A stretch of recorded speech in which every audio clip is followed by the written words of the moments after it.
dari Prodi Pendidikan Biologi Universitas Negeri Surabaya. Yuk kita belajar ekosistem bersama-sama. Simak ya. Halo teman-teman kelas 10, mari kita belajar mengenai ekosistem dan interaksinya. Yuk! Baik, tujuan pembelajaran kita kali ini yaitu yang pertama adalah 10.4.1 peserta didik dapat mengidentifikasi interaksi antar spesies. Yang kedua, 10.4.2 yaitu peserta didik dapat mengidentifikasi rantai makanan dan jaring-jaring makanan. Apa sih ekosistem itu? Jadi, sekarang coba teman-teman bayangin terdapat suatu rumah yang sangat besar. Nah, di dalamnya ada kolam, hutan, dan taman, di mana isinya ada serangga, kupu, dan makhluk hidup lainnya.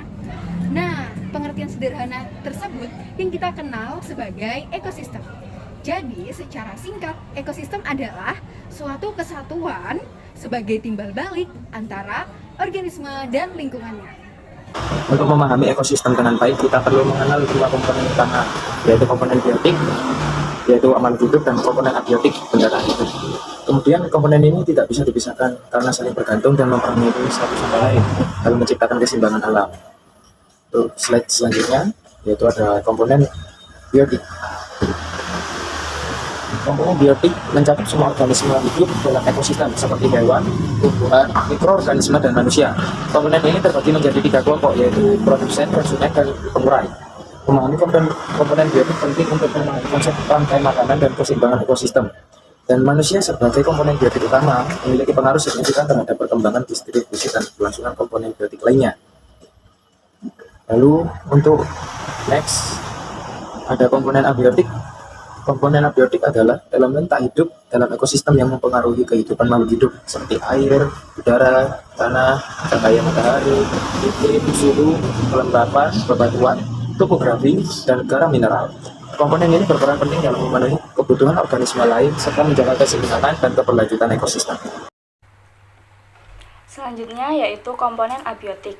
Komponen abiotik merupakan elemen tak hidup dalam ekosistem yang mempengaruhi kehidupan makhluk hidup, seperti air, udara, tanah, dan cahaya matahari. Komponen abiotik berperan penting dalam memengaruhi kebutuhan organisme lain serta menjaga keseimbangan dan keberlanjutan ekosistem. Selanjutnya, mari kita belajar mengenai interaksi antar makhluk hidup yang disebut simbiosis. Nah, simbiosis dibagi menjadi 3, yaitu simbiosis mutualisme, komensalisme, dan parasitisme. Yang pertama ada simbiosis mutualisme. Simbiosis mutualisme adalah hubungan antara dua organisme yang saling menguntungkan. Selanjutnya yaitu simbiosis komensalisme yang berarti hanya menguntungkan satu pihak, namun tidak menguntungkan maupun merugikan pihak lain. Dan yang terakhir adalah simbiosis parasitisme, yang berarti hanya menguntungkan satu pihak dan akan merugikan pihak yang lainnya. Teman-teman, kira-kira ada yang tahu nggak ini apa? Yap, betul, ini adalah rantai makanan. Di sini, rumput berperan sebagai produsen, lalu belalang sebagai konsumen primer, katak sebagai konsumen sekunder, ular sebagai konsumen tersier, dan elang sebagai pemangsa puncak. Lalu, terakhir ada jamur sebagai dekomposer. Kira-kira teman-teman tahu nggak maksudnya dekomposer? Jadi, dekomposer adalah salah satu pengurai ketika nanti hewannya itu mati atau menjadi bangkai.